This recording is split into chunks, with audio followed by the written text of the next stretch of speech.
Arestado ang sarong Shopee delivery rider makalis na magpositibo sa bypass operation sa Purok 2, Barangay Lidong, Santo Domingo, Albay, alas 9:40 nin aga kaining Miyerkules, Disyembre 4. Binisto ang suspect na si Raymart Balitian Ibalyaran, 34 anyos, may agom, asin residente kang Purok 3, Barangay Santo Niño, kang parehong Banwaan. Nakuha sa posisyon niya ang sarong heat cell transparent plastic sa pigtutubo na shabu na pinabakal sa pusher buyer. Sa body search, nakuha pa sa suspect ang 5 heat cell transparent plastic sa pigtutubo na shabu na puko mas o minus 3 gramo na may estimated street value na may 20,400 pesos. Sigun kay Police Captain Victor Burhal, an officer in charge kan Santo Domingo Municipal Police Station, haloy naman nindang pig-monitor ang suspect kung saan pigagamit subot kaini ang pagiging delivery rider para sa transaksyon kaini sa pagpapabakal ng illegal na droga.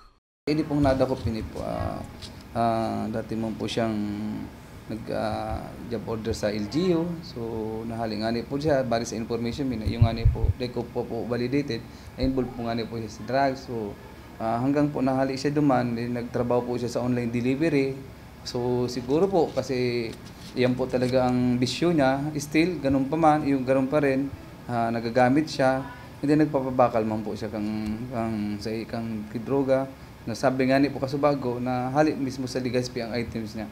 Igukuha niya po ang hali sa Legazpi. Naging matrayong po ang operasyon sa panginot kan Santo Domingo Municipal Police Station asin sa pakikipag-koordinar sa Philippine Drug Enforcement Agency Bicol. Pangabudan midigdi po sa Santo Domingo, lalo na po sa mga na-involve sa illegal drugs na pumundo na po sinta kasi talagang madadakop mi sinta. So bali po ang tao po dito nagtatarabangan, nagtataong information po ang mga barangay official. So di po puwang digdi ang pagparapabakal kay droga kasi peaceful man po ang Santo Domingo, and then agapan mi po ini na padagos po ining mawara digdi po ang talagang droga po digdi sa Santo Domingo.